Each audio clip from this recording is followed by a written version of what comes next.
Let's go. Man, you already know what it is, man. Yes, indeed, them Drop the Jewels boys, and we got a very special guest, man. All the way. All the way. Let them know where you come from. Greenville, South Carolina, man. Come from Greenville, South Carolina. Greenville, South Carolina. How far is that from Charlotte or from Atlanta, actually? Atlanta, 2 hours. Charlotte, hour and 25 minutes. Okay, so it's about up there in the mix. Yeah, we're right in the middle. You know what I'm saying? Mm-hmm. Yeah. So you make music, right? Nah, when you say make music, I'm just good at scouting talent for music. You scout talent for music? Yeah, music and being able to see like the talent before it come to talent. Nice. How long you been doing that for? Man, I've been doing that, really, man, since I want to say when I got right into it, I want to say I probably around about 17, 18 years old, about 17, 18 years old. But for was in love with music, since a kid. So I was like, about 8 or 9, 7, 8 or 9 years old, dancing and, stuff like that. So I always had a love for music, way, way, way back then. Give me 1 second.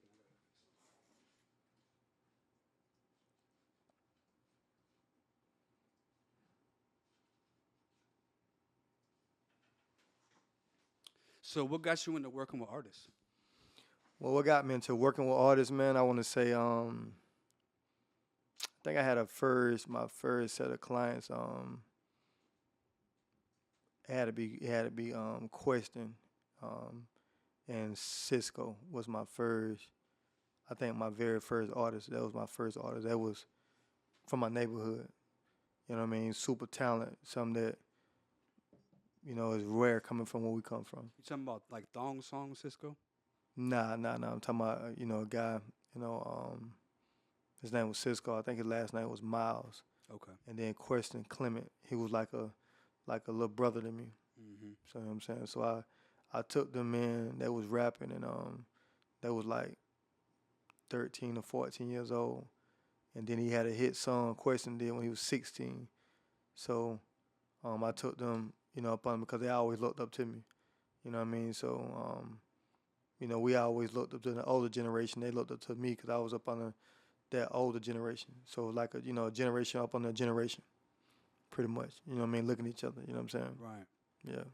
So when you start working with the artist, like what's your vision for where you want to take them?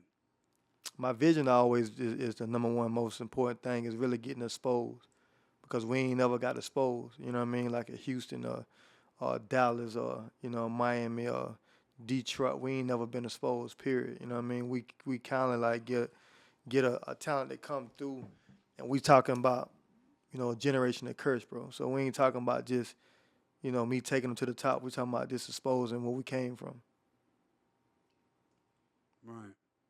So you talking about exposure in the city that you're in, right? Yeah, pretty much. So it's bigger than just the talent.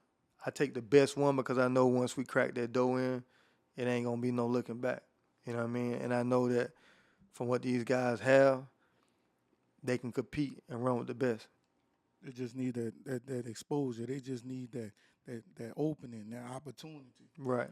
It's right. tough. Like I'm from Tampa, Florida, and I'm an artist myself, and I know what it's like because Tampa is kind of a smaller city. Like there's not a lot of exposure in the city. Like to really get the exposure, that's what I've noticed. Like as much as we tried to bring exposure to the city, and a lot of the artists in the city were doing that thing and dropping bangers, getting the radio. But once you get on the radio in your city, there's not really much beyond that. And it's like if you get on the radio in your city, and then when you go to Atlanta, they don't know. They never heard of the artist popping. So it's like that's why I feel like moving. Do you feel like moving to other cities, especially being so close to Atlanta? Do you think that was like the road to exposure?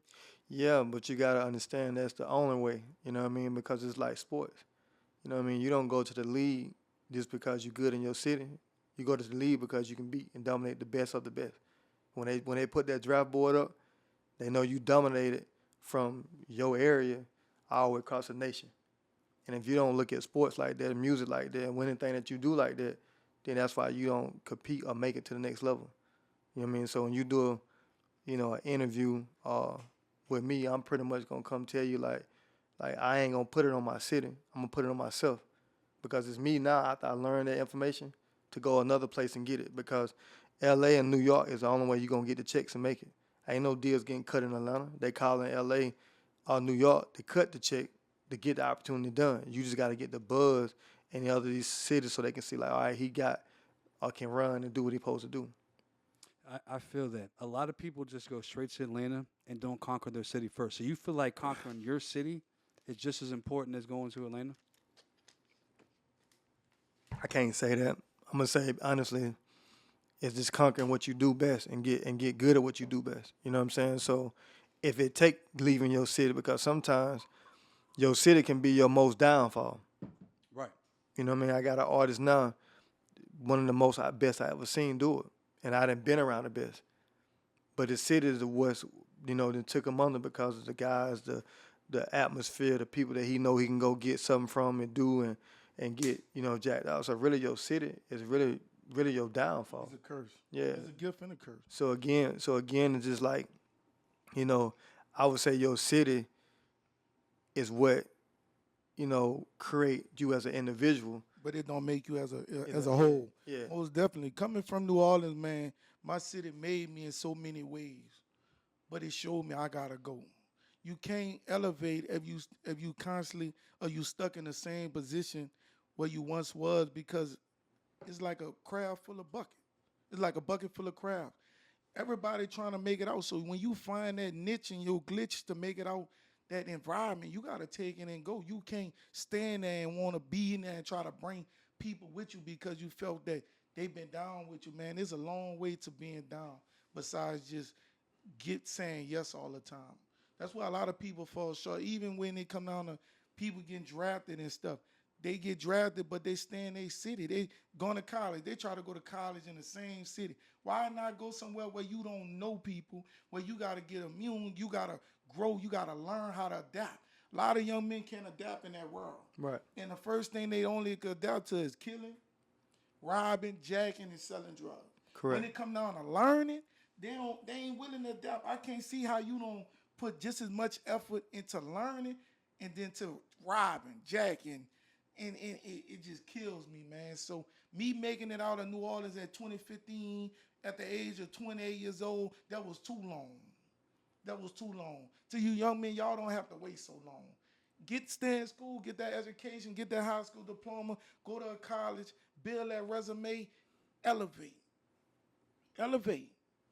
A lot of time, man, talk to me. A lot of people that you came up with, the world need to know where they at. You said I came up with? Where they at? Dead or in jail? Correct. They either on drugs. That I would say, majority of them really like when I found out they really weren't for my best interest. It was almost like what I can give them, and once you stop giving it to them, then that's when the animosity came from. So, and the grand, mine was kind of funny though. I'm not gonna lie. My upbringing was different from the beginning, and I never knew why. But I always have been one of them kids that I had to pretty much be a loner because the kids in the neighborhood was jealous of the things I got that my mom got me, but I didn't realize it because I'm trying to still give it to them, show them. But I realized that it doesn't matter what you gave them, if they got that hurt in their heart or that animosity in their heart about what they didn't give or what they feel like they didn't get, you still it don't matter. You could take your shirt off your back and give it to them. It still ain't good enough. Yeah, and that's the thing, like what he was saying, like even people get in the league, it's like, or being an artist, if you're trying to blow up in your city, there's always going to be all these people who watch you come from here and watch you grow, and there's going to be this jealousy, this animosity. It's like, oh, look what they're doing. It ain't me. If they was doing something with their life, they wouldn't have animosity. They got animosity because they're not doing what they're supposed to be doing. But here's the thing. When you go to another city, now you don't have nobody who knew who you were. You're just like a new person in the street. For all they know, you were the dude in your city. You was running shit. They don't have nothing to judge you on from before. So that's why I was asking. I suggest to a lot of artists, like, don't try to sit in your city for too long. I do think it's important to have a presence in your city. And if you can get on the radio and you become a popular artist in your city, good. But don't focus on that too long. Because like you said, Atlanta, that's a good stepping stone. LA, New York, there's more than one place you can go. But when you get to these other cities, that's where the opportunities of like real growth, real change. Like if you get on the radio in Atlanta, that's a much bigger movie. If you're in the radio in Atlanta, that means that LA's heard of you, New York's heard of you, your name is circulating. But like you said, only if you're ready. You got to perfect your craft. Because to go to Atlanta and be popping, that means you got to have some good music. You got to have a good show. It ain't about the music; it's about the show. How well you could perform. If you can go up there and really move that crowd, even if your song sucks, if the crowd loves it, Yeah. Yeah, then the most important part, man, to be honest with you, man, I just think that in life, you know how you got that person that walk in the room and he was given a anointing by birth? mm-hmm. You just gonna have that. You know what I'm saying? There ain't nothing you gonna be able to do about that. So when you have that, that's what that is, man. People can see that anointing on it, but they can't identify it. You see what I'm saying? So I really don't call it I don't call it jealousy. I just feel like that's the word that we didn't pick and use because that's the only one that we know. I just think that we ain't identified by seeing somebody that got that anointing on us and being high to like, hey, he got that glow. You know what I'm saying? Because, when you see certain things, even like the interview wise, this is my first interview I done, but I ain't do it because I came up here. I done it because it was by choice. Because when I ran across his page and I seen the energy that he gave and the exposure that he was giving to himself, by it was all right to cry. It was all right to, to let down, and you got this guy that got this size to him. You know what I'm saying? I chose to make sure that dude was gonna be my first interview. I'm in Atlanta. I mean, I get my artists and we I take them to different podcast shows and know what it is. So I started here first because I didn't want to start with a guy with a high name but don't give you that passion. You know what I mean? It's about that It's about that passion to me. So again, I just think that as an individual, I just don't think we're identifying yet of what it is to have anointings on it and how to gravitate to it without thinking that it's jealousy. You know what I'm saying? Or envy. You see what I'm saying? Because don't get it wrong, and I done did this a lot too. I didn't wish I was somebody else. Not on no bad thing, but it's like, man, I like that, man. I wish I was, you know what I'm saying, how he moving. I like the way he We've doing. all been there. You know what I'm saying? So again, it just spinning it and don't have to be something negative. You see what I'm saying? Like, Look at it as motivation. yeah, I can become that. yeah, and better than that. Yeah, You know what I exactly. mean? Because the only Right. thing you're doing is you learning to become better. And all the ways you to win, you got to stand for the best one. Right. So that's why I said, my interview going to be a lot different. Because I ain't going to hate on the next person. Because at the end of the day is, it's come way before us, man. It come from when they made the house nigga and the slave man and keep him outside. That's how far this come along. So we ain't just giving this. It's passed on to generation to generation to generation. So we don't even know how to pull each other up. We so comfortable with thinking like we got to come from the fucked up neighborhood for somebody to say, you know what, you came from the dirt from the bottom. Like, you know what I mean? I'm about one of the only kids that I know from my neighborhood that came from the rough part of the neighborhood but have everything he wanted. I ain't liking nothing. So I can't tell you that I didn't have all the Jordans and all the gold chain and all the motorcycles and dirt bikes. I had all that. So my story ain't gonna be no, you know what I mean? A lot of people, a lot of young men, a lot of the YNs, they think you get more respect when you said I came from the dirt. If you ain't got if you don't have to come from the dirt don't do it. Don't try to do it. Don't even put that on your resume. Don't even put that on your resume that I came from the dirt, I came from the slum. That shit don't sound good, man. When you that as a young man, that really hinder you from growing. I used to see young people get up and say, I'm on demon time. How you know you on demon time if you don't allow that devil into your heart? I started winning when I started changing my mindset, started thinking positivity, started seeing better opportunity, started seeing good within myself so I could see good within others. You can't see good into others if you don't see good within yourself. You got to have a good heart in order for to be around good-hearted people.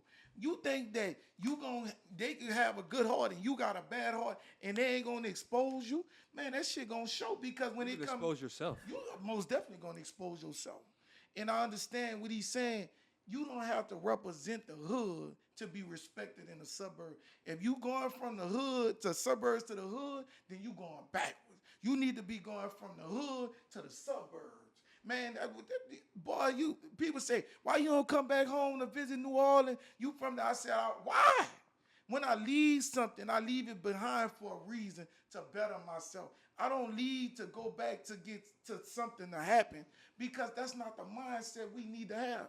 T.I. said, why would I go back in the hood if I could afford the suburbs? I didn't do all this to leave this to come back to celebrate this because ain't too many people make it out. Why you think Lil Boosie stay in Atlanta and not in Baton Rouge? Well, just like Dolph when he went back home. Hey, look at that. It don't matter. Wow. Ain't got no damn love for you. The much as he did for your own city. And look how they did him. Man, that showed me. And that's another reason why once you blow up, you don't want to go back to your city. But back to what you were saying about being a naughty. I like the way you said that. That was a great way to put it. So let me ask you this. Do you think that people are born anointed? Or do you feel like this is something that's created within them in their life? Be honest with you, man. Every person born have a special task on this earth. God give you a task before when you come here. It's on you to tap into it. Now, if you don't tap into it, you get your shot at it. So when you get your shot at it, you got an expiration date. When the expiration hit, whether it's natural cause or whether it's something violent, it's based on how you lived your purpose of your life. So again, you given that task. Now, if you tap into it, then that's when they call heaven on earth. But it's on you to tap into it. Wow. So you're saying that we're all born anointed, but we have a choice to live in our purpose. Right. To become anointed. Right. So let me ask you this: do you feel like the devil can anoint you? Well, the devil is another form of God. He came from God too. It ain't like he just a different purpose. So again, you gotta have good and bad for you have something beautiful. You see what I'm saying? They don't understand that. So you can't call a person evil and think it's just good. You see what I'm saying? It take good and it's just like your battery outside in your car. It take a negative and a positive to get it started. Come on now.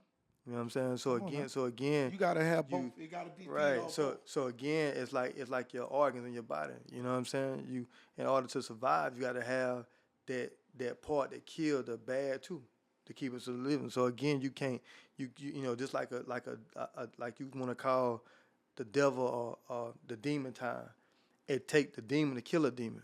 You see what I'm saying? So if you have to exist. Right. If you in order because again you can't take something good to kill something bad. You gotta take something more worse than you to kill that. Wow. You see what I'm saying? So that's the only way you beat bacteria.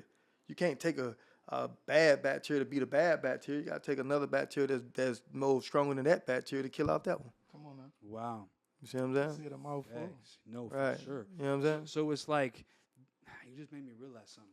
So the devil, you have your gift from God. The only thing the devil can do or that evil energy can do is take over your gift and use it for the wrong reasons. So if you're an artist or you're a rapper and you're doing music that's pushing people into the wrong direction, your gift was from God to make music. The devil didn't give you that gift. The devil hijacked that gift. The evil energy is what had you making that type of music that was pushing people to do those things. If you're doing positive, so it makes sense. Even with no matter how you look at it, I like that. So, but you gotta look at it this way too. When you speaking like that, it's your choice of words. Mm-hmm. So again, when you pushing that music, that person only pushing is what he's seen to grow up. You can't say he pushing something bad. He only pushing what he's seen. Right. You know what I mean? So basically, you going through, what they call what they call it? PTSD. So when you only going off what your mind is seeing. Mm-hmm. So if your mind is seeing killing, drugs, dope, and that's the way to survive, then you're going to speak about that. Yeah. You can't call that person bad. True. Because he only know what his environment is telling. Right. And I can't judge because I've made music, trap music from. Right. So how you change that though? Right. We need to make changes. Wait, let me just speak on that part. Just to be honest with that. It's not you can make change, not because the money that they giving these rappers to do that is geared towards that. Mm-hmm. You follow what I'm saying? So again, you given that opportunity to do that. Mm-hmm. So it's not that you want to make change because that's always there to make change, right? Mm-hmm. But you talking about somebody that's giving millions of dollars to pump that inside that environment. Mm-hmm. You feel what I'm saying? So that'll never be no change like that. All right. You get what I'm saying? Yes, sir. Because it's bigger than just me and you. You see what I'm saying? All right, I'm gonna give you another prime example so you can kind of understand. Because again, In order for you to understand the picture, you gotta bring another Scenario. scenario into it, right? Mm-hmm. So when you look at the NFL, right, it's 90, I want to say 70% of African Americans, right? We played at the highest level, right? The highest elite level, right? Right. But you ain't never seen none of one of us own one of them teams. You ain't never seen one of us even give a shot, even get a coaching job, maybe but a few of us. You see what I'm saying? But I tell you what, if we stopped that and then created a Negro league, you talking about the same Caucasian players that they got right now will come play with us versus playing with what we got going on because they control it. That's just another way of slavery. It's like entertainment. That's what they call it, entertainment. So when you get to pumping that type of money, what they're telling you is we're gonna give you some money, but you ain't gonna never get more than us to over control us what we doing. So that music is judged by, you got Jewish people running it. You know what I mean? So they gonna get in because the only reason to stop a person from his dreams is lack of finances Come on now. and opportunity. Ooh, say that one more time. Yeah. Man. So the only way you can stop a dream is a lack of finances and I basic ain't never knowledge. heard that one. You see what I'm saying? You heard that one before? No. The only way to stop a person's dream is lack of finances. Wow. And that's what they do. Whenever Damn, you go boy, against that's those tough. people that you're speaking of, they take your money. Look what happened to Kanye. Yeah. Money. First thing they did, took his endorsements with Adidas. That's the only way they know you can't fight them. With a paid attorney, think about this, bro. You got a public defender, you got a paid attorney. They speak the same book. What difference is he reading from what he reading? Nothing. That dollar bill where he can pay this person, that person, to make his words seem a little bit more better than this person, and they saying the same thing, coming from the same book. It's just about who you can pay. So when they take that finances and you can't get the resources to get the right experts and right people to look at your case, then you become another person, another victim to the streets. I mean, if you want to know the truth about the music from my perspective, there's always going to be a message they're trying to push. For whatever reason, there's definitely money involved. And it's just the reason why certain songs will blow up, like, for example, trap music, when that was a big thing.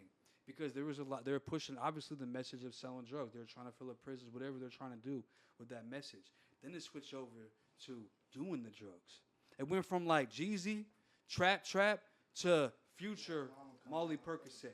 You see what I'm saying? Now everybody's doing Papa Molly, I'm sweating. You know what I'm saying? The whole kind of industry started switching over to that because I feel like the pharmaceuticals, they needed more sales. They were trying to pump it. They were probably pumping music into the music industry, money in the music industry to push their stuff.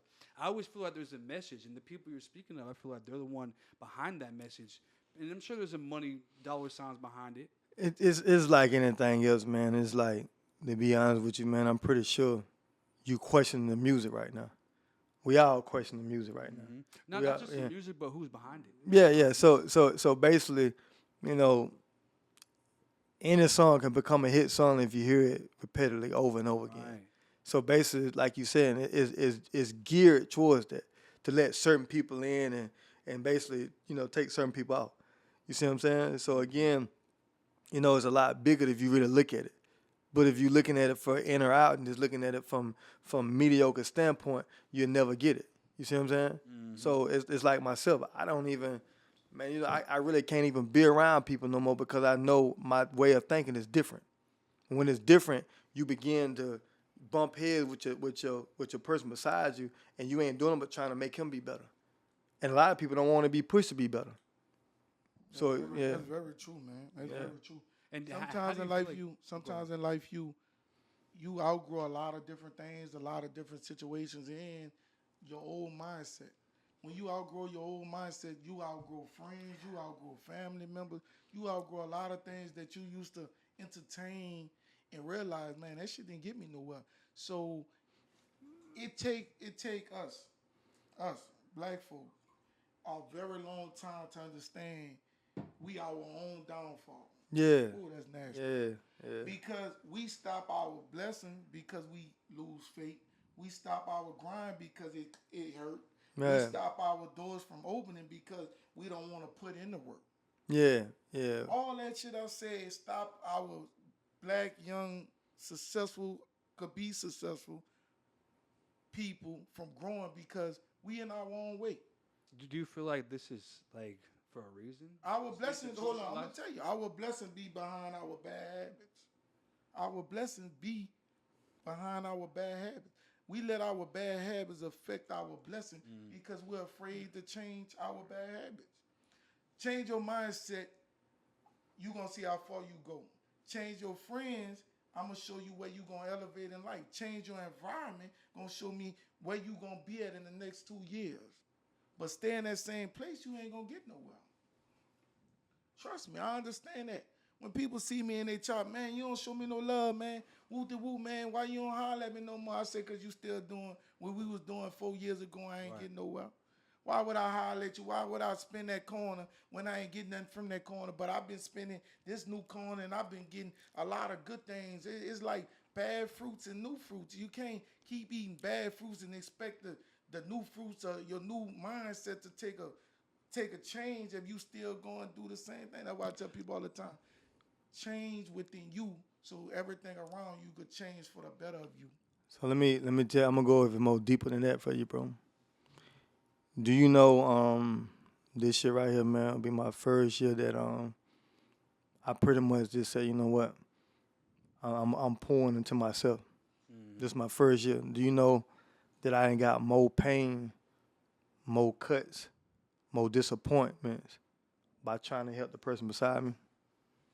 Do you know I done lost more money, more opportunity by bringing somebody in than I ever did before in my whole life? Right. I mean, let me tell you how fucked up it is, bro. So I'm gonna go back to my hometown, bro. I'm gonna just tell you how fucked up it is. I caught my first charge, man. I caught my first charge in high school. Never been in no trouble or nothing, right? But I caught my first charge by standing up for my cousin. What the charge was? It was lynching.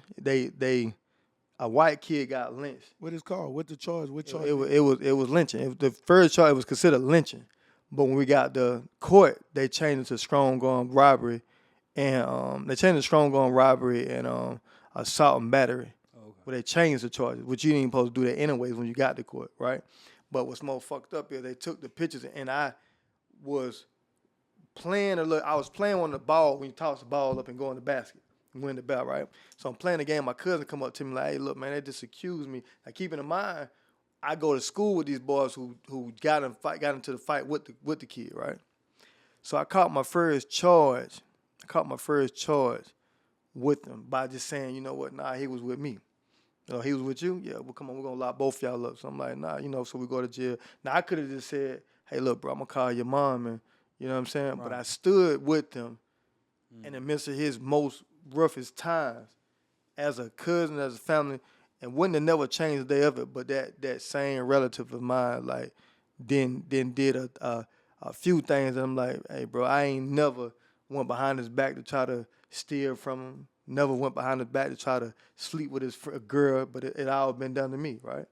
So at that point, it's like I risked my whole freedom and fucked my whole life up just by just saying, you know what, I'm going to call your moms for you, which is my aunt, you know what I'm saying? You know, so I could have said, I'm going to call your moms for you. So at the end of the day is, what did it get me? I question myself all the time for that shit. But what it got me it got me a charge in my record, and it spun me from being a 9 to 5 working for somebody else to now become an entrepreneur. All right? So you took the bad and made it turn it into So again, I go through another charge, man. I get another charge on assault and battery with attempt to kill. Right? I get that charge, right? So I hired one of the toughest lawyers at that time in South Carolina that was like, we can, beat the charge, whatever, right? So at this time right here, I realized that I'm not going to, probably set out to be the path. My path was I want to be a computer engineer was my ideal of what I wanted to become in life. So I'm like, you know what? Now I'm running the streets because I know that I got a felony on my record. I got convicted for a charge I didn't do. I go to court, kick over the chair. We got found guilty on the jury trial. Now, let me tell you the crazy part is, and this is what made me start hiring the best of attorneys and whatever happened, right? So it just basically prepared me for this case prepared me for the rest of my cases I was going through. We got arrested with 4 kids. And one of the fourth kids was one of the kids who actually done the damn shit. So my cousin didn't do it. I didn't do it. And another kid that locked up was Titus. He didn't do it. And then the fourth kid that locked up was one of the kids who did it. Now, the only thing the lawyer had to do was subpoena the kid to court and say, hey, was this man with you? No. Was y'all the one who jumped on this kid?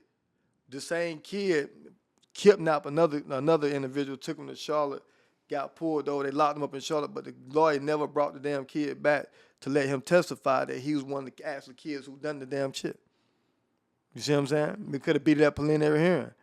But we went to a jury trial, lost in jury trial. Could have got 20 years of life. I kicked over the chair, got found guilty, and then I got locked up for 60 days for attempted court. So this is the first time in my whole life that I've been to jail. I missed Christmas, Thanksgiving, New Year's because I got locked up around the holidays. But it taught me at that point, like, you let yourself down because you put it in somebody else's hand and then question him what he was doing to basically get your freedom. So at these points of life, what I'm trying to say is, man, you're going to go through a lot, but you can't blame other than understanding that you're going to be prepared for a bigger war.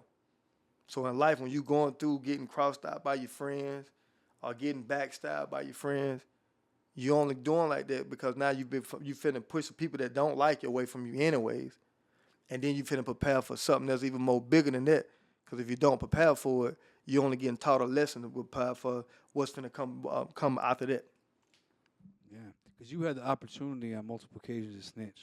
Yeah. To go ahead and just tell them, because I was in a situation like that too, where someone had some weed, they found it, I was there, I'm like, they're asking me, whose is it? I'm like, I don't know.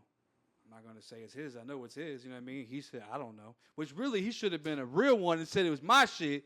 But I'm not going to be like, hey, it's his shit over there. You know what I mean? So we both went down for it. I got one charge. Went to jail that night for nothing. So I understand, you know, it was a smaller charge, but I get what it's like to be in that situation.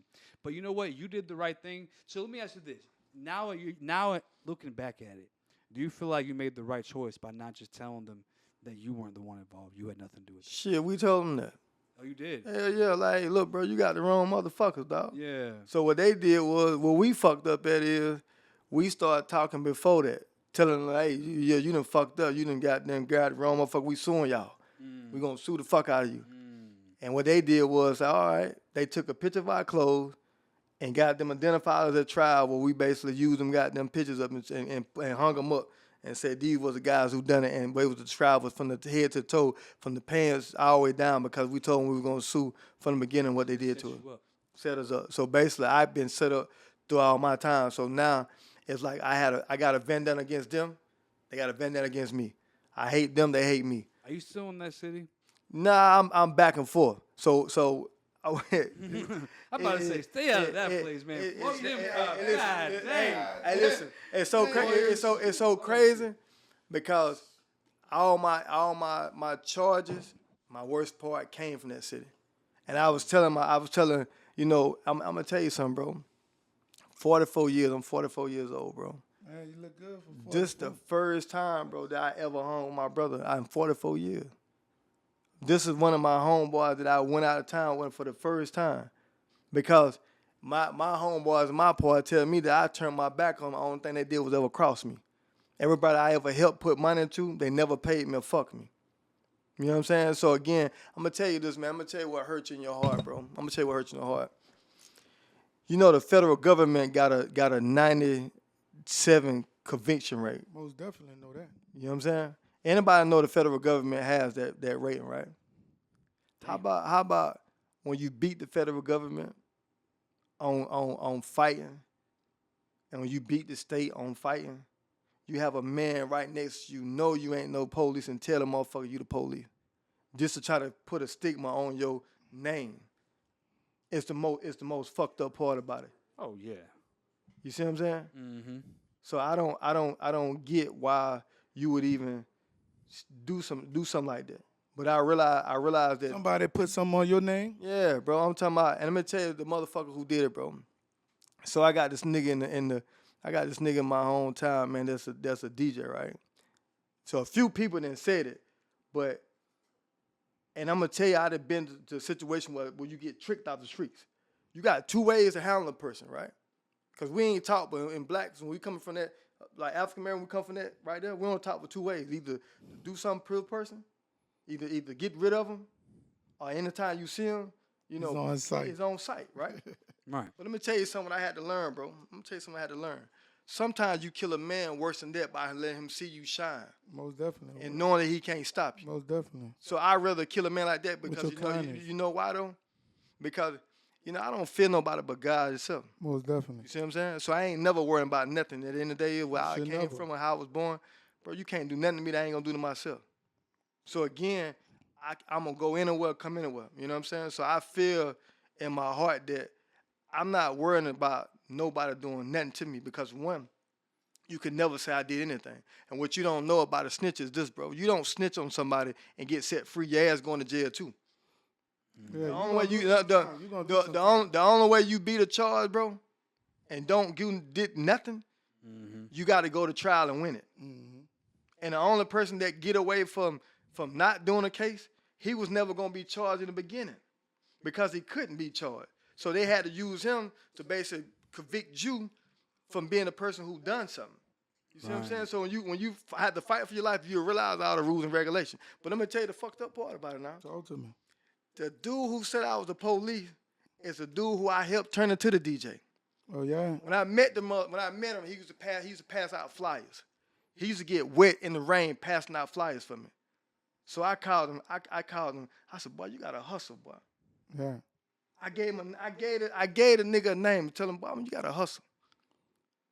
Gotta hustle." But I like to hustle with you, right? He turned around and tell me, "Man, listen, man, if you let me DJ, because I used to have a problem with DJs showing up at my restaurant. So they used to show up, be running late. He used to tell me, passing out flight, man, you just let me DJ. I promise I can DJ. I promise I can do it. You just let me DJ, bro." Right? So I said, "How you gonna DJ, bro? You ain't got no equipment. You ain't got no equipment." "Well, if you buy the equipment for me." Yeah. So I buy the nigga equipment from him. Wow. Let him DJ with the DJ that I'm paying. That's crazy. Let him DJ with the DJs that I'm paying, bro, to let him learn how to DJ. Right. And then tell them, "Listen, I'm going to give you $50 just to let the man DJ for 30 minutes. Just let him do it at the end because he enthused about doing it." Man, I did it for 90 days. 90 days, about 3.5 months. And then I gave him a shot, told him, "Go ahead and let's see how you do." Became the DJ, and the same dude turned around and said, "Yeah, Tay a snitch." So, all right, let's how this shit go now. Hold on, let's how it go now.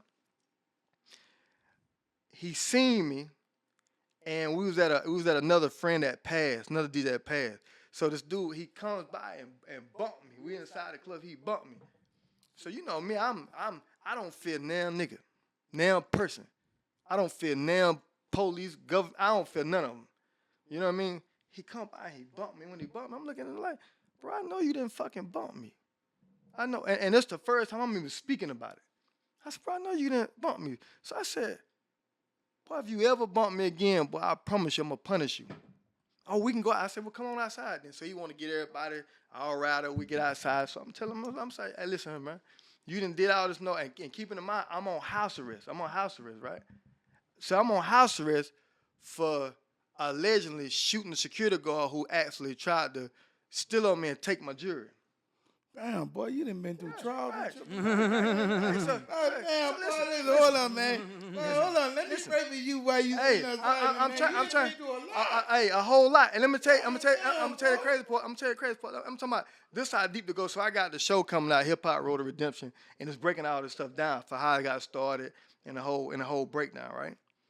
So he basically telling me that I don't like Tay because Tay shot my brother, which is a nigga he don't even know from New York, and he from South Carolina. Don't even know the dude like that, but he said, "You know what? I'm standing up for him." Right? So you know what I tell my homies from my hood? You know what? Even though the dude a pussy to me, even though the dude I know he couldn't beat me if he tried to, I like his heart because he did some shit that y'all ain't even did. He's standing up for a dude that he don't even know, but y'all ain't did a damn thing for me, right? So I tell the dude, I said, let me tell you something, bro. When you see me on site, no word, no talking, I'm gonna whoop your ass when I see you, boy. And you better hope like hell don't nothing else take place out of it, right? I catch him at another club, broad daylight. We was at a day party. I catch him at another club, right? We see each other eye to eye. He goes outside by the police officer. You know how you walk in, you pay your money at the door, you got the police officer. Yeah. He goes outside right there, stand right there like that was gonna save him. Now I just told him, man, when I seen you on site, right? It was 3 months later. I didn't say a word to him. What I did was I hit him straight in his shit.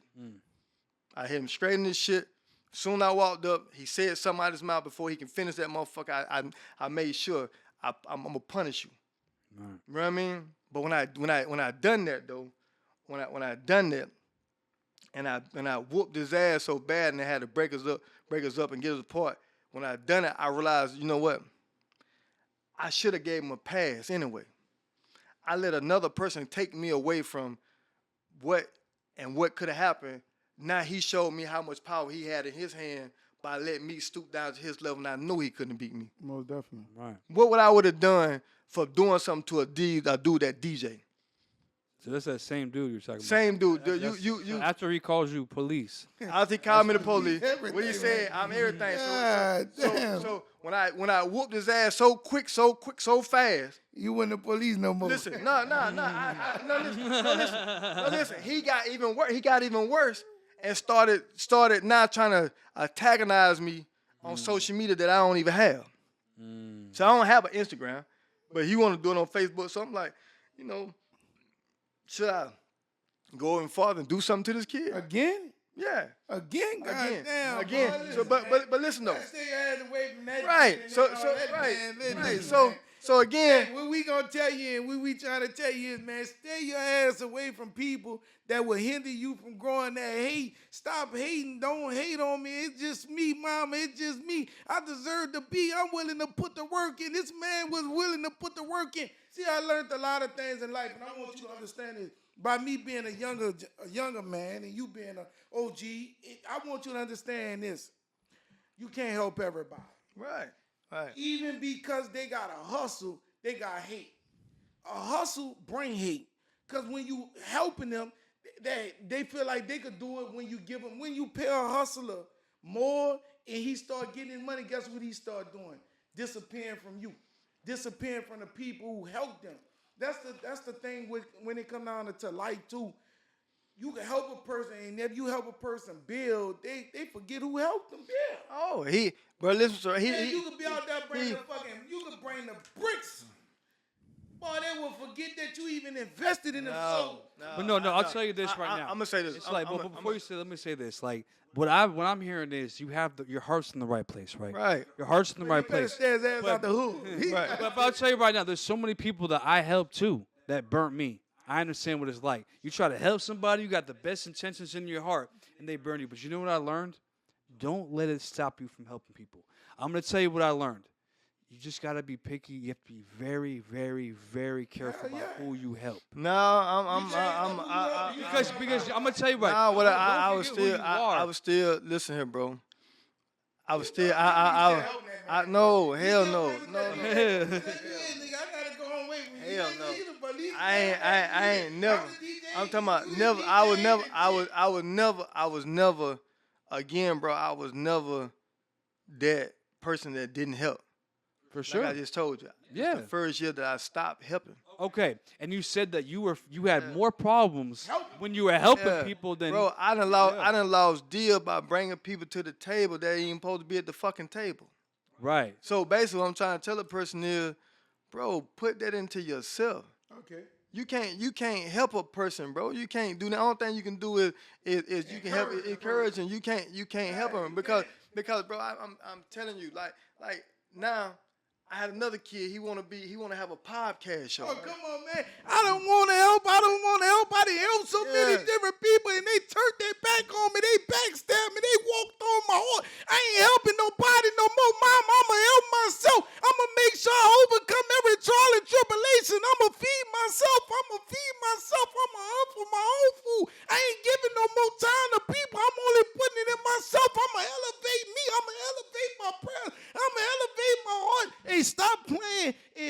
in yourself and stop investing in other people, man, listen, let me tell you something. When you pray, you got to pray for yourself in order to pray for others. You can't pray for others without praying for yourself. God said, give me you first before you're able to give me other people. So in life, you got to understand, start within yourself, elevate yourself so he could give you the strength to elevate other people. But a lot of times, the way you was helping people, God wouldn't provide that for you to help other people. That was the enemy blessing you to help other people. See, when God bring you people to help, they will never backstab you.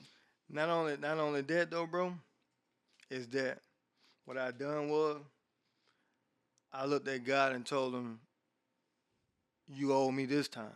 He owe you? Yeah. No, you owe Nah, him. I always owe him. I always owe. Listen, I always owe him, right? You I better. always owe him. That's the creator. But what I'm saying is this: when I'm helping, and I know it ain't gonna work out, I'm helping them doing, and I know it ain't gonna a good outcome, but I'm doing it. What I'm telling God is, hey, now I'm doing my part. That's how I get my blessing, bro. It might not be what other people might see. You see what I'm saying? Well, see, here's the thing. It might. See, I could have been serving life in prison. You see what I'm saying? But again, them helps that I gave other people that I ain't supposed to or should have, I had to, and I know what the outcome was gonna be. Boy, have you ever helped somebody and you know it wasn't gonna be a good outcome? And you know it wasn't gonna be nothing good out of it, and you did it anyway. You know what I'm saying? But you done it. See, at the end of the day, like I said before, it shows that your heart's in the right place. Yeah. But once you turn those down, you say, I can't help you. And you start helping the people who do feel right, that's when, see, the God's not going to bless you if you're trying to bless someone else that God doesn't want to bless. Come on. Yeah. That's the problem. Yeah. If you're trying to bless somebody, because you know, it's not that you're wrong, because I feel you, because I've done it. 100% I helped the wrong people way too many times. But God is going to take away from my blessings. Because God's going to be like, if I give you this, and you give it to them, Right. and then they are going to do the wrong thing with it. And be really what he's saying is this, bro. You giving to people that's gonna turn around and be more fuel to bringing you down than anything else. Most definitely. That too. Like, you'll give it to them, and they'll use it and turn it right back at you and be like, hold up. You know what I'm saying? That's how it be. You ever ever come to a person and then when you went to go get it, your gun back, they turned it on you? Yeah. Hell yeah. That's what I tell you, man. Metaphorically speaking. Yeah. So what I want to do, bro, is What you want to do? what I want to come here and say is, bro, the streets is a lie. The streets been a lie. You know what I'm saying? So when you trying to act like you, I mean, you know what I thought, bro? I thought that the realest person I was and what I done, you couldn't get no fucking realer than me. But I still was called the police. You was I still still was the police. I still wasn't goddamn good enough. Damn, You see what I'm saying? I still would look there like you better watch him. You know why? You know what I'm saying? You know why, bro? You gotta understand too, bro. It's that devil eye and then they got God eye. Mm-hmm. It was in that devil eye, bro. Right. You can't be good to the enemy because they always feel it's somebody that's bigger than you. Even when I go to the gym and I'm lifting the weights and I'm hitting all the heavy weight, the first thing a person say is somebody stronger. They don't never say congratulations, you doing your thing. So in life, it's gonna always be like it's somebody tougher. Yeah. But you gotta understand this, man. If they still thinking small-minded, then your ass don't need to be around them. And that's why I was telling my homie, I said, bro, do you know when you move and you become another person somewhere else, how that's gonna change? Do you know how when you think that you learned it all to know it and you smile right here, because you can't get no bigger. If you in a little small pond and you run around and you can't get no bigger, but you think you done got bigger, right? So again, I took my bros out last night to Atlanta, right? So what I did was they ain't even know. I took them to the middle of the goddamn floor. Took them to the middle of the floor to make them understand. Let me let you see what the hell you missing. I'm gonna let you see these fly ass niggas, these nice ass girls, these women, and let me show you what you're missing with life. Life missing while you in these country ass towns thinking that you got it. So when my brother coming up here, hey man, come get in the booth, come. No, we ain't getting in the booth. I got him on the middle of this goddamn floor for a purpose. I want them to see what life is all about. I want them to see what really living can be lived at. Yeah, You see what I'm saying? Learn to live. Yeah, so I'm saying like I'm telling you is you can like I explained this one time before, bro. You can have a like this goddamn water here. You can have this water bottle right now, worth $1. You're gonna buy a whole 24 pack, $3. The same water bottle, you go to the nightclub tonight, the same water bottle, $5. The same water bottle on that plane they give you, $8. Oh yeah, yeah. So again, it's a value where you place yourself at. Ooh. So in life is where you place yourself gonna determine Your value.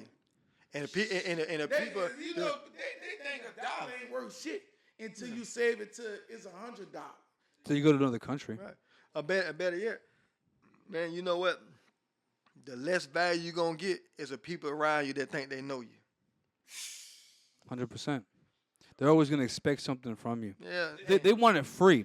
They want it free, but if you go somewhere else where they don't know you and they just see the value in what you have, the quality of what you're providing, they're going to want to pay you for it. But if you go on people you know, they want it for free. Like, can I get it for free or can I get it half off? People want me to bring them on a podcast for free. And I said, bro, y'all win, man. Nobody believed in me. I swear, man, I was preaching 10 years ago. I was getting 1 like, 0 share, no comment. And I laid it on my heart. I said, God, when this time for the world to reveal and show me my work and show the world who I am, we was going to win. I'm going to say this and I'm going to let you get back to what you do. I'm going to show you how God talk and how God listen and how he respond and how he show you why he is who he is. Man, when I met him 7 months ago, I didn't know what we was going to become or who we was going to be and what we was going to be. When I came here, you didn't hear it, though. When you walked up, that doorbell would say, what package you come deliver? You would look at the camera like, man, what the hell? I look like a delivery man? Because that's what you would think the camera think of you because you black. They only expect what they see and what they only know of. They don't expect something different because they only think black people only work and slave. When I came in, that damn doorbell said, you work for FedEx, UPS, what you come to drop? I said, hell no. I come to speak the word of God. So it kept saying what package I'm bringing, but I kept saying God. So in life, what I'm trying to tell you is, in life, things gonna try to present itself to be something. You can't accept what it's trying to make you be. You gotta become better than what it expect of you. Around a certain people in mind, they only expect you to be a certain way. But you gotta elevate and trust and believe that God wants you to be some higher. When after we did the first podcast, I told him, I said, I don't know what God telling me, but we gonna be the biggest up and coming podcast out on my kids. When we dropped that first episode, man, that sucker went to millions of views. I didn't know what God was gonna do, but I know God was gonna use me to change so many lives and trust and believe who I was going to become. And that to say, when you realize and you understand what God wants you to be and serve your purpose, you could be anything that you want past what you even expected in life. Oh yeah, and he show you every day, man, that you don't never know, bro. It's him. You'll never understand because it's him. You see what I'm saying? When you think that you know, he gonna show you that it's him. Then you're gonna tap into your purpose. You see what I'm saying? So again, man, you know, I came, you know, because I got a show coming out, Hip Hop Road to Redemption. So what that is about my trials and tribulations and about a lot of managers behind the scene that don't get no credit, labels, owners don't get no credit that you don't see. We had to still pull for this man to try to get across the yard and try to hope that he can make it. You know what I'm saying? Push that mic a little bit more towards you. You can, there you go. That's better. Yeah, perfect. Yeah, so basically I came up with that show like that because, you know, I had a buddy, man, that you know, he used to say that you know, I was on the road with Jeezy and them for like 11 years, helping him out. Nice. For young Jeezy, right? So, you know, y'all got your guy up here, Boston George. You know what I mean? So when he had signed to Jeezy CTE, I was helping him behind and you know, making sure that he stayed on the stuff and telling, hey, Boston, you ain't moving hard enough. You letting up. You know what I mean? And then, you know, shout out to my dog, Booth Rossini, you know, the president over there at CTE. You know what I mean? We used to be riding in L.A., man, and he used to tell me, like, listen, bro, I don't give a damn if that man never like you or not. Jesus don't get mad at you. At the end of the day, do you know how many, I'm talking about, we was in L.A., bro. We riding through coming from another city when Jesus on, you know, his 36 city tour run. So by this time, I didn't know why, dog was acting like that. We called Jesus dog. I don't know what the fuck was going on with him, right? So we riding. So Boo say, hey, bro, pull over. I'm like, what's up, bro? So I'm like, nah, we're going to get to where we're going first and we'll pull over. So we get to where we're going. He said, let me tell you something, I don't give a damn if he never like you, say anything to you, but at the end of the day, do you know how many people that got CEOs of 500 companies that never talked to the president? I said, yeah. He said, so again, if you talking to the CEO, you don't have to talk. That's like talking to the president. So whether nobody don't like you or not, as long as I say you're good, then you're good. So I'm like, all right, cool. So I kept to it, right? So again, I'm so hungry at it. I'm on the road doing everything for free. I'm bringing the shows. I'm booking the cars. I'm paying for the dudes that wanted to goddamn be around and didn't have no money. The damn DJs, the goddamn security guard. I'm doing every goddamn thing you can do because I want to make sure if I'm gonna do this job, I want to be the toughest motherfucker ever did it. I want to make sure I know it inside out. I want to be. And what were you doing? I was doing road management. So I was assist his manager on the road. You said Boosie? No, Young Jeezy. Oh, Jeezy. Yeah. Jeezy, nice. So basically, that Jeezy was, to me, shit, that nigga was one of my motherfucking biggest stars, the trap star. At that Biggest time. trap star. That You know what I'm nigga had saying? me selling Yeah, dinner yeah. plates and Yeah. hustling rocks and shit, man. Out. It was like how Lil Baby and Drake is now. To me, you know what I'm saying? So Right. Jeezy had his era. So again, That nigga had the truth in yeah. the street, man. So again, it was like that was a motherfucker that I looked up and seen. I'm like, shit, this motherfucker hotter than a motherfucker. Hotter So than fish grease. so again, it was like me working, helping a motherfucker that I always wanted to goddamn be beside. And I realized then coming from the streets, I'm like, bro, I looked at this man. And when I looked at this man, I was like, bro, you living the best life a life can ever live. You taking a life of a nigga that's want to be in the streets and never worrying about going to jail again. So you going to all these clubs, people screaming your name out, you can wear your jewelry, you can goddamn come in that motherfucker and still get the same life that you were living but not worrying about going to jail. Boy, I thought that was the most flyest motherfucking shit you ever goddamn tell me. You know what I'm saying? And then I had a producer that had signed to Make Back Music by Young Sean. So he made a lot of songs for Ross and them. So basically I'm with Ross and with Jeezy. Then we with did all the I hustlers. did tracks with Yo Gotti and met them. So I'm with all of the motherfucker best of the best.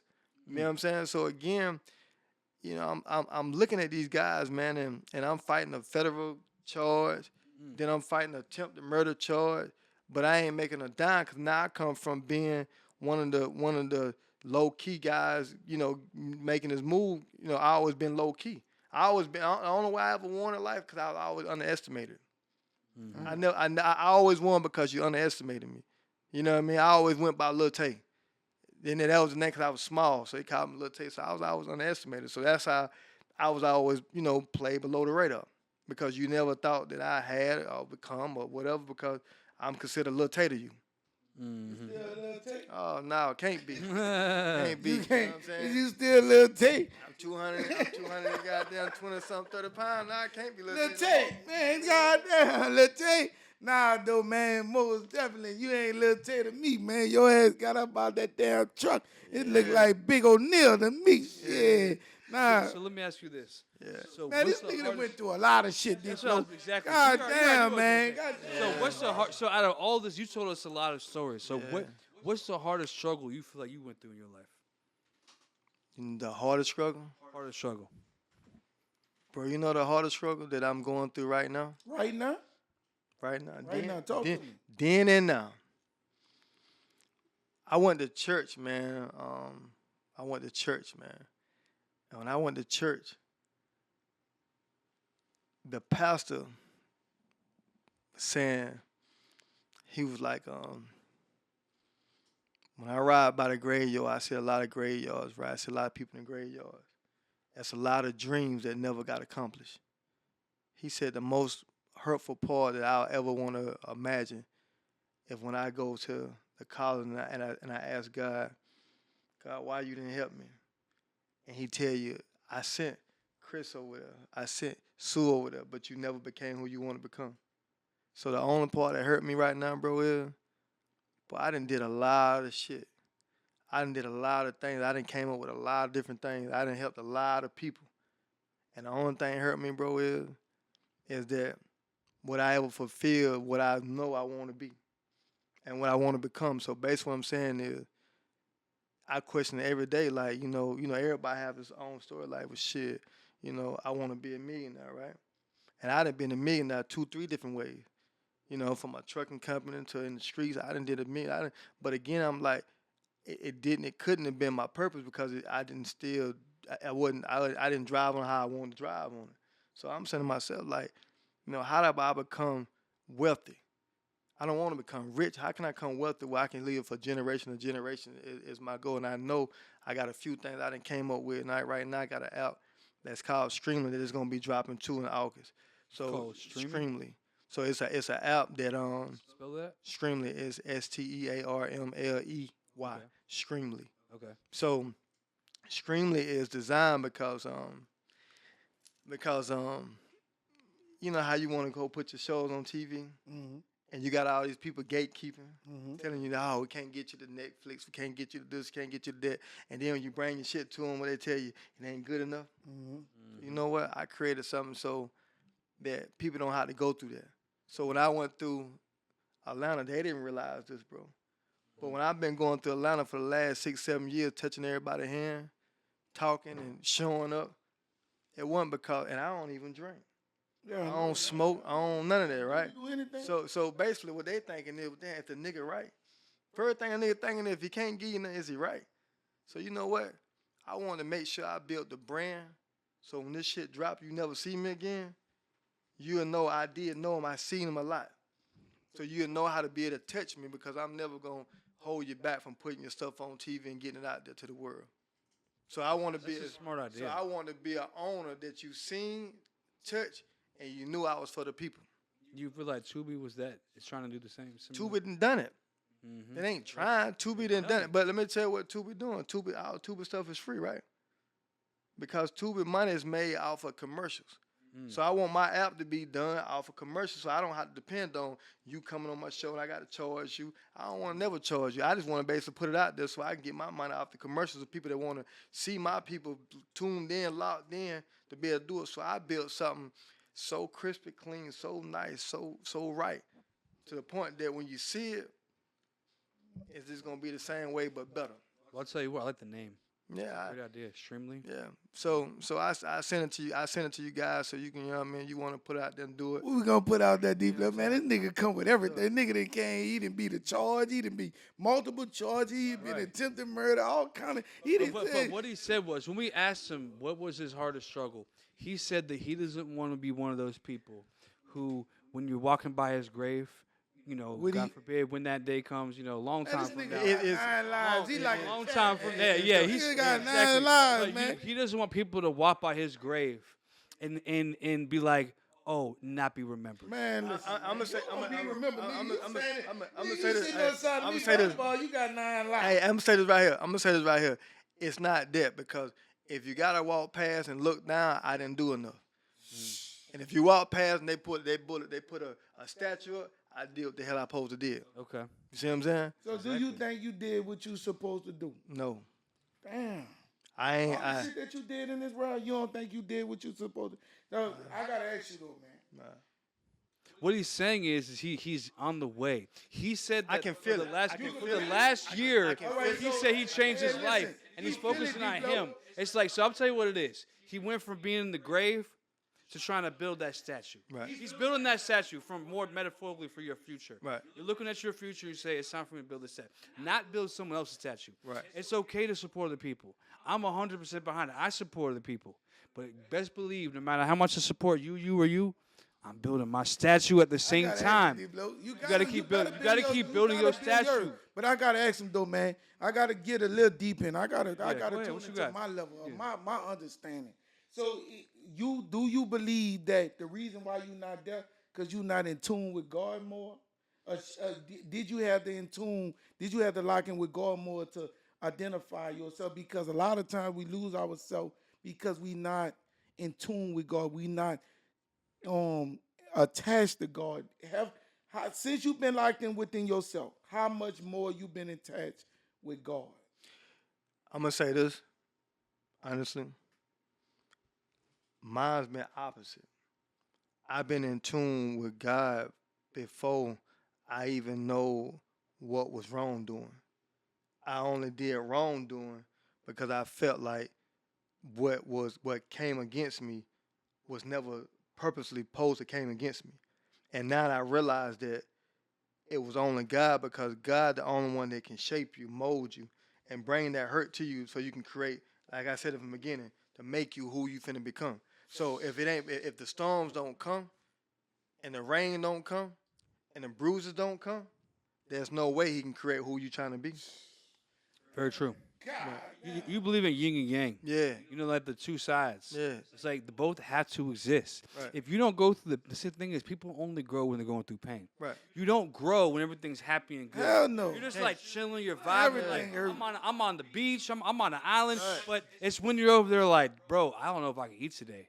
I don't know if my family can Let eat me today. tell you something, nigga. I built off of pain, nigga. I been through the struggle, nigga. I done been over, man. Niggas that slept on me. I've been hungry. I couldn't, man. There's times I walk past the gas station, I'm looking like, man, should I steal from this place? My stomach rumbling. I don't know how I'm gonna eat. I don't know what I'm going through. I don't know why God not blessing me. I've been good to people. I done gave to people. I done showed my heart. I done brought people with me and all that I see that I had to go through. I still had to go through what I had to go through because I had to go through it because God was trying to shape me. He was trying to mold me. I couldn't afford the food that I wanted, but now I can afford everything. You done been through the trials and tribulations. You done had to learn who you was, and now since you know who you is, you not Lil T, you Big T, not Lil T, but 200. Come on. Man, hey, man, you better watch how you talk to D Phlo. He say he 220, man. I'm gonna have to choke that nigga to death, man. I have to choke him to death, man. I had to the come man down that you to that. became and who you is and what God showed you, I can tell you one thing, and I want you to know this, man. Be prepared and be ready to elevate because you done been through so much in your life, and only thing from now to the rest of your days of living is up. Yeah. But you gotta be patient, you gotta be ready, you gotta be obedient, and you gotta be fruitful. Yeah, I had to learn that. So basically, what I felt like, man, this walk is the patience, because don't matter how I wanted it, he made sure that I'm gonna make you wait longer and longer. So what I did was the people Test. I invest into, the people I help, right? So I'm gonna tell you how the flip coin work, man. It's like I invest in the people to make them have a good opportunity because I seen it in them, right? It didn't work out, right? Not saying it didn't work out, it might not just been the callings, right? So then I go on a road with Jeezy. I go on a road with, being around Ross. I seen the best. So what he did was he made me watch it. He made me, because again, bro, you can't call yourself nothing if you don't be the play every part. You got to play every part of what Hell you yeah. doing. You got to be you gotta can't be the you, runner, you gotta be the foot runner, you gotta be the bird fed. You got to do it without having that, like, I have looked out for you. Nah, I don't have to say that because you know what I've done. I just ain't never ever did that to nobody. You see what I'm saying? I haven't never in my life looked at a person and tried to talk down or say anything or even say like I did it because it was. I'm talking about, bro, and even a situation where my uncle just hurt me. I'm talking about, like, bro, he told me, he said some things that really crushed me as a person, to the, not saying crushed me, but crushed me as the vision of who I knew he was and this my uncle. You know what I mean? So I'm talking about a man that I gave all his kids and him something, right? So him and my mom get into it.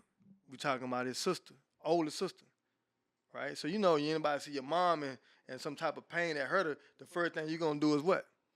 Try to see what's wrong. Right. You gonna call and resolve the issue, whatever the issue may be, right? Mm-hmm. All right. So again, my uncle, man, he one of them guys that, as I look back and realize, man, he never ever gave me nothing in life. Never gave me shit, man. But he always have been a person that I can call on him for us, and I ain't even calling him, but if we're around for us and fighting, now that motherfucker, we gonna fight together for sure. But anything other than that, man, that man never gave me shit, bro. Like nothing. But I didn't always gave him. I didn't always gave his kids. So, you know, his son now is a good prospect on going to the league. And you never see how a person really is until they start, you know, getting recognition and about to become that level. Then you see who a person really is, right? Right. So I'm talking about I'm the same person who buying his son's shoes, who buying anything he wanted from me. They can call me and say, I'm talking about even every one of his kids that call me, hey, cuz. Lil Tay, huh? Hey, no, hey, cuz, Not Lil Tay? Right, nah, hey, cuz, I seen these shoes, and my birthday coming up, and my graduation coming up, I know. He called me, right? And I know his dad ain't got it because his dad already told him no. But I go get it, right? Most definitely. So when I go get it for him, I'm not thinking nothing else other than getting it for him. I don't give a fuck if he make it to the league, if he never go to the league. The bottom line is my cousin, right? Mm-hmm. So again, he ain't got to go knocking on somebody's door. If he can call me, I'm going to give it to him, right? So my mom asked him for a food truck. She see him now, they go to the league, now they start getting... in the league right now? Nah, he basically... In college, where they start getting a little NIE deal, so they getting money now. Right now, he over there in the league. I mean, he basically getting money now at college, right? Yeah. So he tell my mom, she proud of him, right? Mm-hmm. So all the stuff that she done gave his daddy and gave him, you know, cooking for him, cause you know in them times they can't give you nothing but cook for you, help you out, whatever they get, they gonna give it for you, right? So she excited like, babe, I want a food truck. The damn food truck don't cost no more than about $4,000, maybe about $5,000. But listen, right? So I tell my mom, well, shit, you know, I'm gonna go in. I go in with you, and you know, I help get, cause I don't want to feel like he gotta get on his own. But again, I done bought him more damn shoes and shit. Then the food truck that he could provide. Then the goddamn food truck, right? So now, the fucking food truck, bro, is Did he get it? No. Let me tell you. He told her, yeah, we're going to get the food truck for you, right? So she was excited.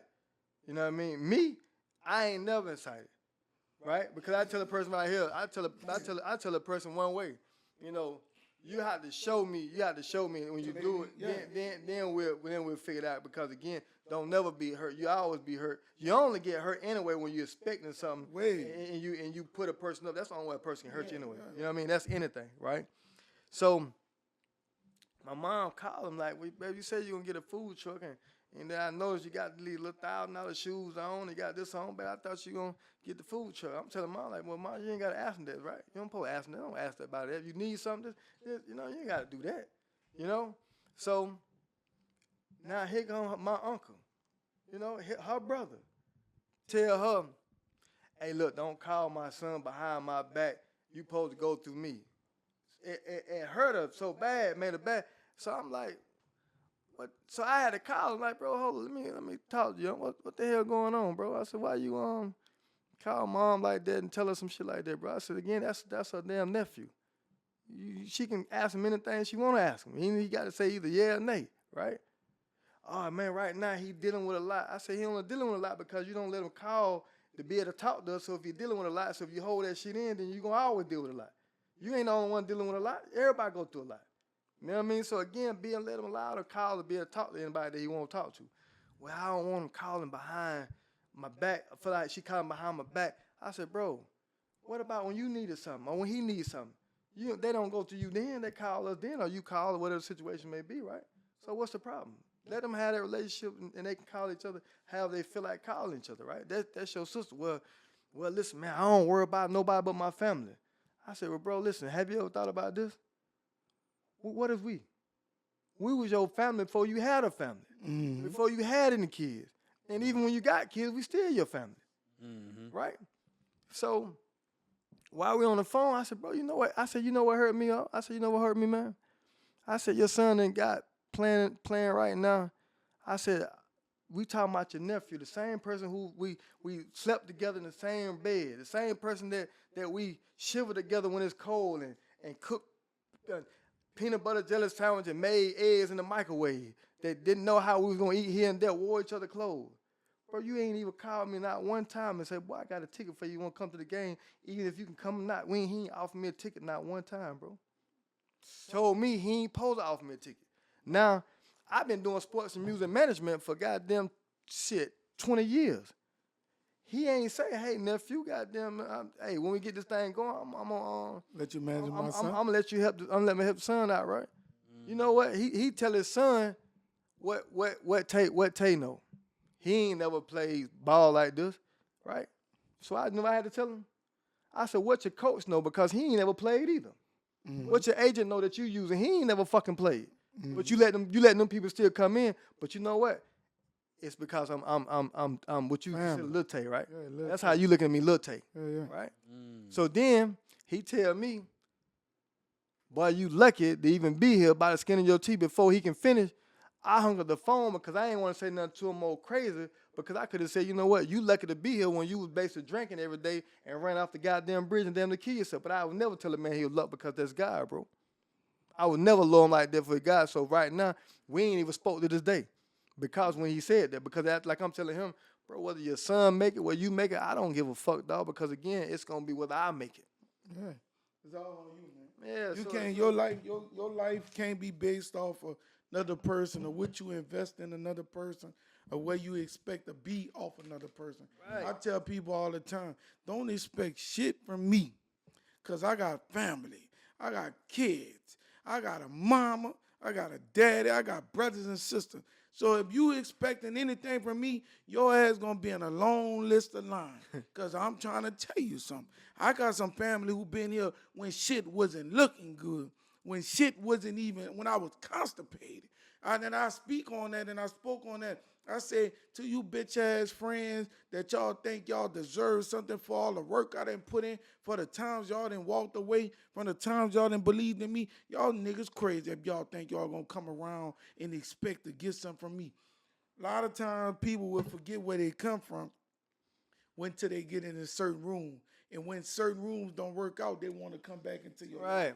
Right. Hey, I'm going to tell you right now, you better close that fucking door. I'm going to tell you something, man. God reward people that be good in obedience to him. Even if, listen, I'm going to say this, I'm going to let you go.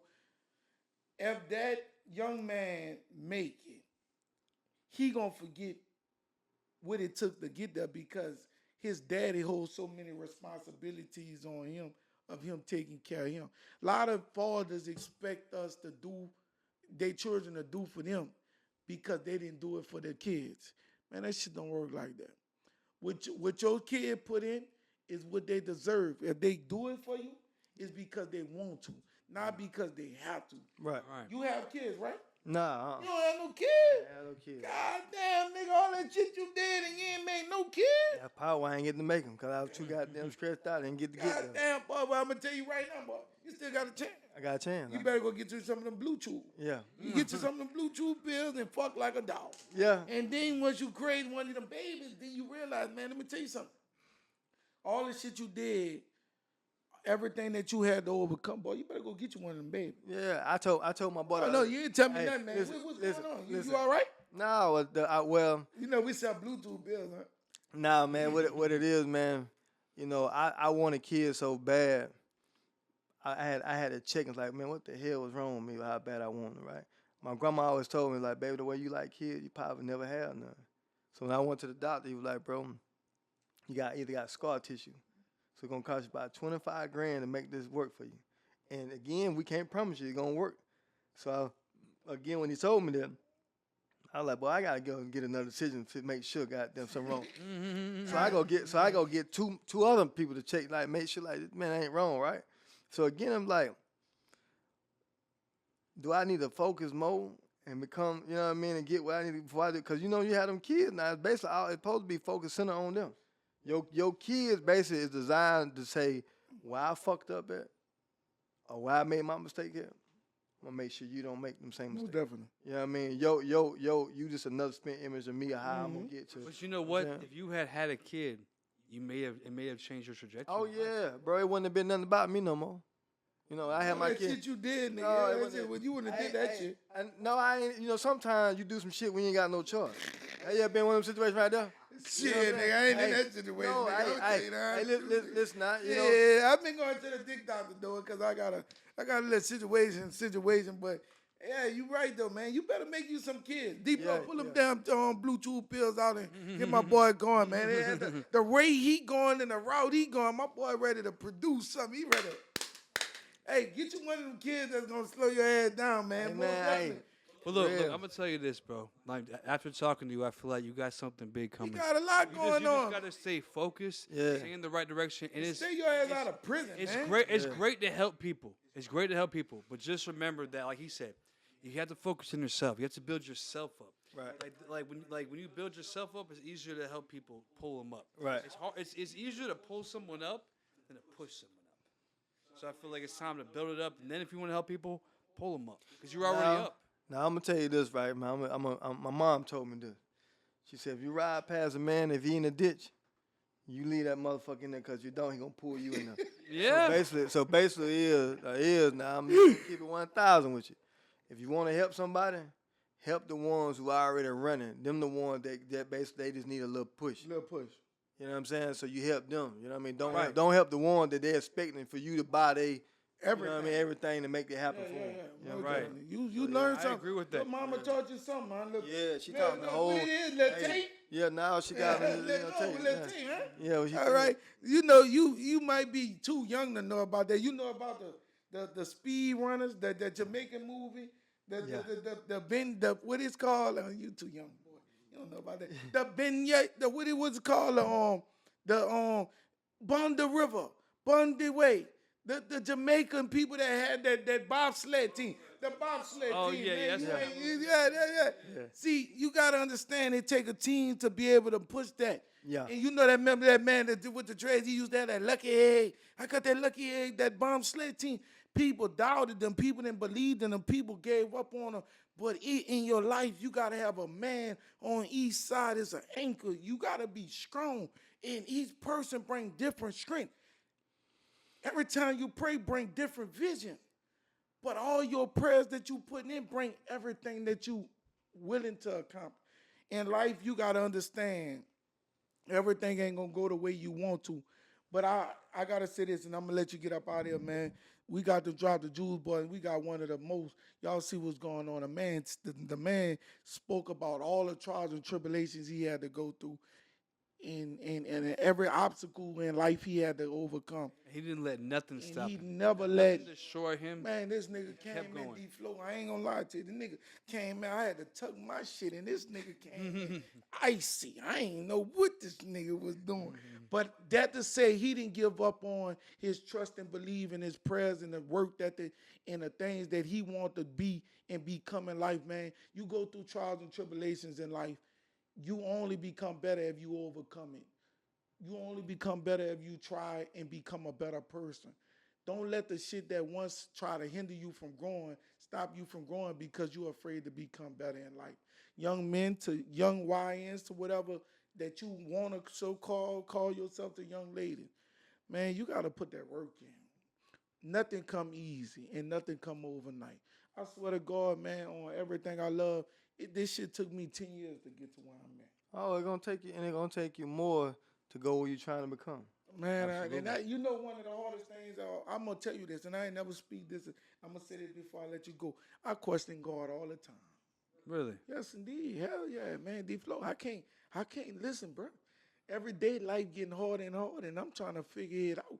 And every time I'm trying to figure it out, God ain't showing me a way to exit out.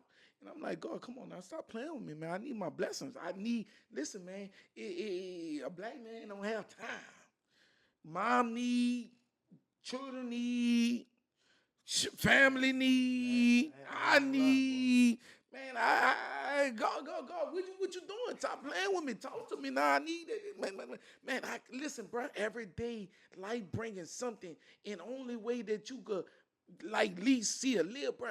Money ain't everything, but it helps. Boy, Appreciate your yeah.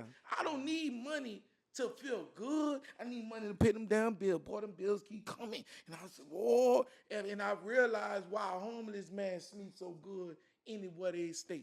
Because they ain't got responsibilities. Well, let me tell you something. Shit. You rubbed off on me. I used to question God. I don't question him no more. So I think I rubbed off on you. Yeah, you Don't rubbed off on me, man. Don't question God, bro. I need Listen, that it's shit in my money, don't. man. Listen, don't question God, bro. Shit, boys, he just said that nigga. He got all that money in his pocket. He gonna tell me don't question God. Hey, look, I ain't got all that money, but I still don't question God. Nah, though, man. A ain't gonna lot lie. of times you question him. Man, a lot, bro. I'm not gonna lie to you. I be lying to you and tell you that we don't. I ain't saying we question him. We just asking him in another way. What are you trying to show me? Yeah. What are you doing? Because again, we thinking that, and again we thinking that piece of paper they didn't cut up and made into different pieces of whatever it could be worth. Rectangles and shit. Yeah, they done took that paper, made it out $1, $5, $2, $100, $2. We taking that right there, and we figuring out if we ain't got that, we ain't doing something right. Right. You know what I'm saying? And I'm gonna tell you another thing. But I'm gonna tell you another thing was important. Now. You better really this shit right here. If you ain't never learned nothing else, you know the only person can let you realize when you ain't doing something is a woman. Boy, don't tell me that shit. Boy, a woman. Listen, a woman.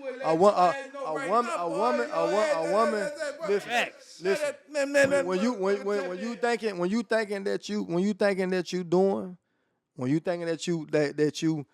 on your shit or you fucking up, she gonna be the first one to leave you. She gonna be the first one to show you when she fucking with somebody else. She gonna be the first one to talk down, tell you what you can't do. Boy, let me tell you something. That woman is gonna be the first person to make you realize your homeboy is gonna always come for you. Boy, you gonna be all right. Yeah. But you gonna get it.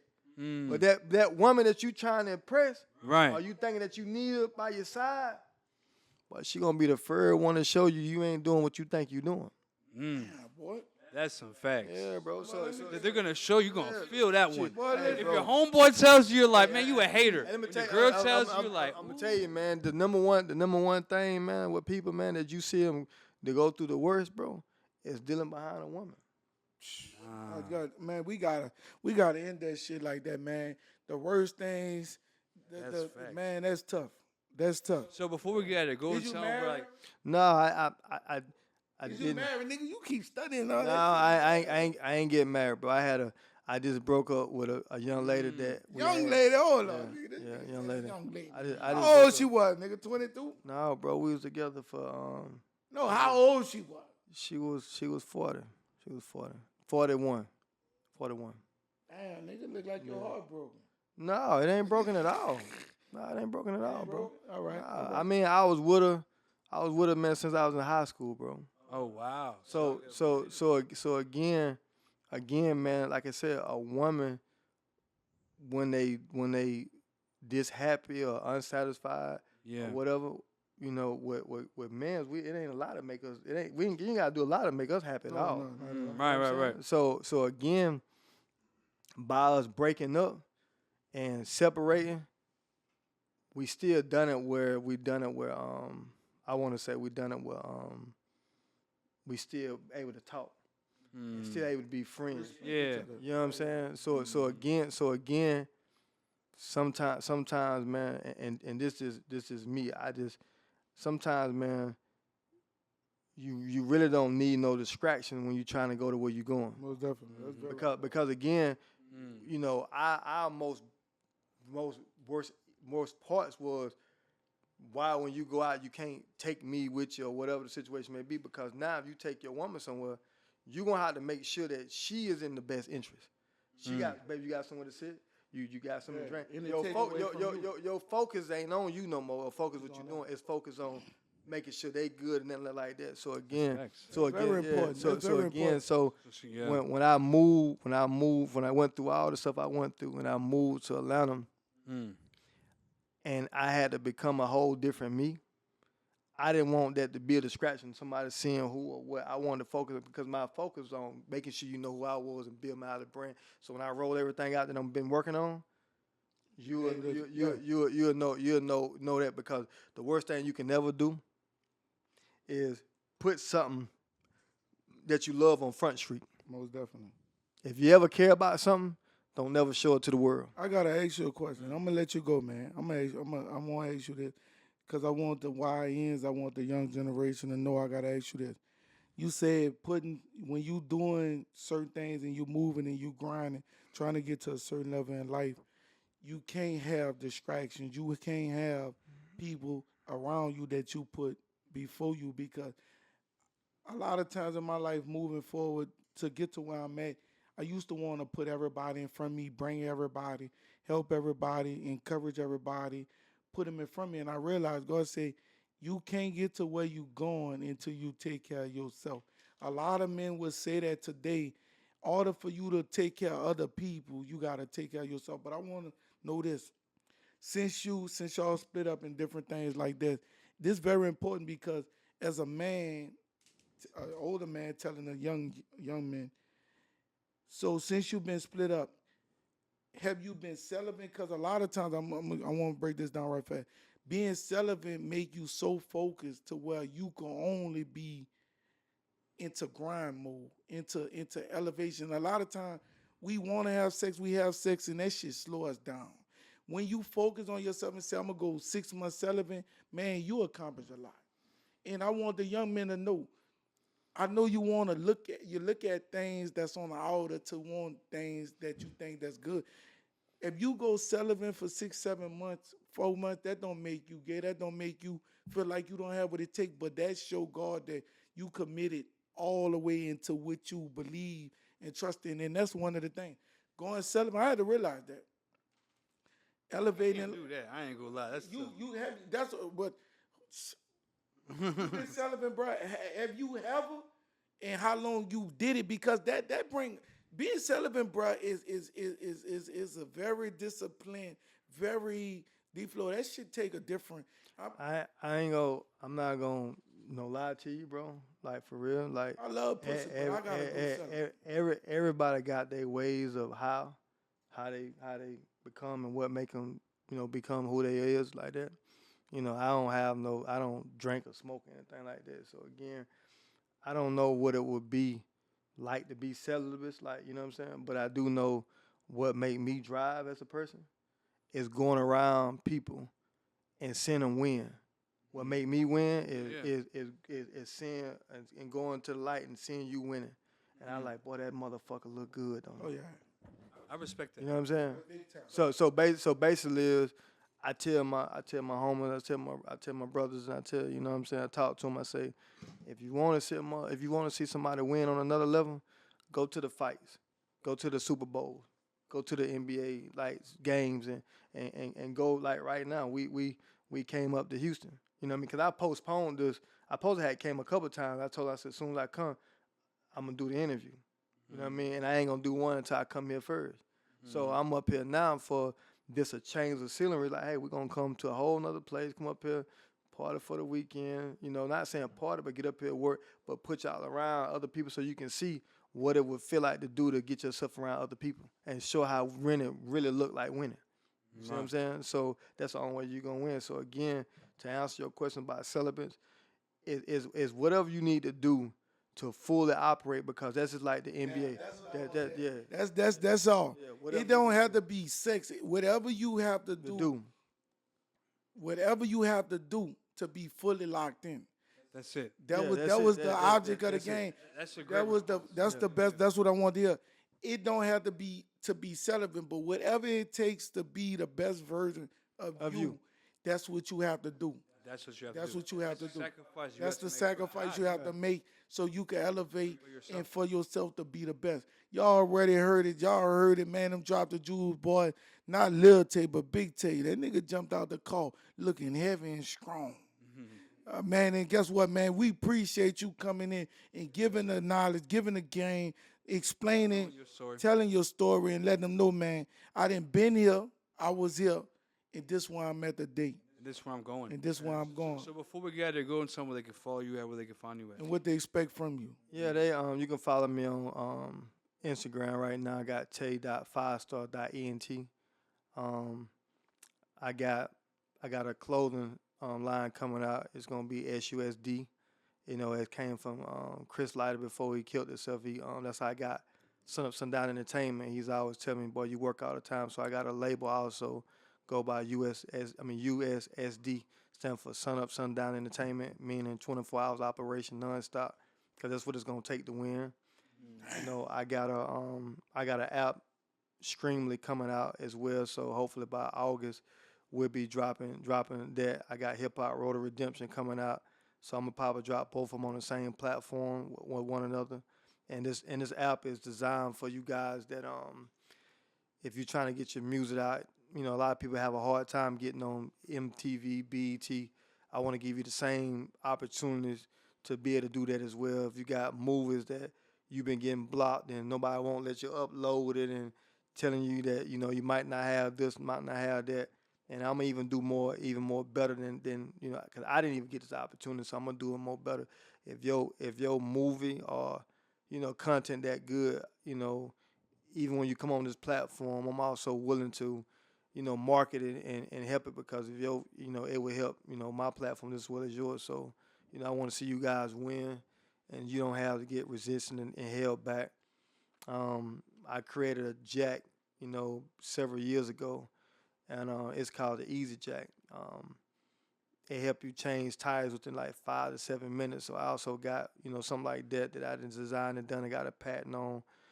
I got a, you know, if you ever in South Carolina, I got a barbershop, first class barbers I done had for one of my first business I had for like about 18 years on Pleasantburg. So if you're a barber or a stylist, you know, I got a spot for that.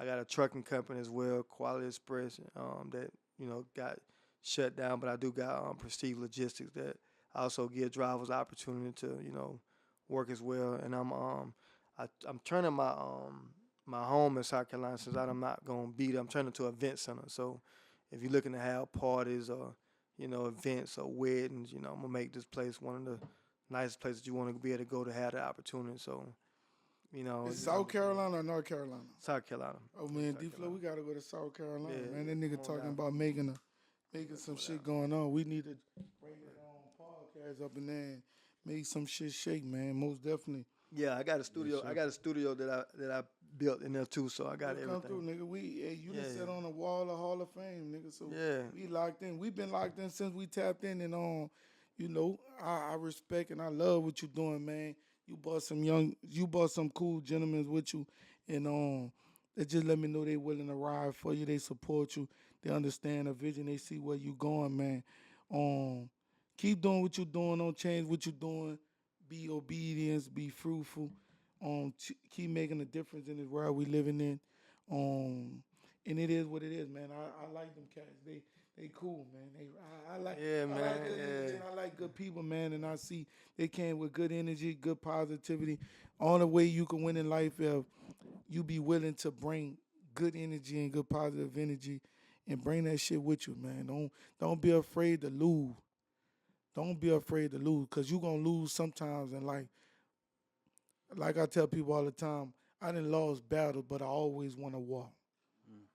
I didn't lost battles, but I always won a war. Don't let the battle make you quit. A lot of people quit because of the battle, but I see that you. Man, that nigga ain't never quit. Nah.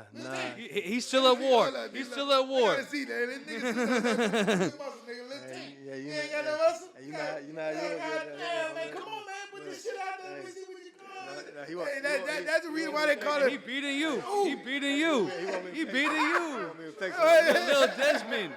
Little Desmond. Biggest muscle, man. Hey, them Drop the Jewels boys, man. Hey, we got my brother D Phlo. We got my boy Tay. Y'all see what's going on, man. Hey, if y'all ain't following, y'all better go tap in. He got so many different platforms and opportunities to help young men, to anybody. It doesn't matter what your color, what your race.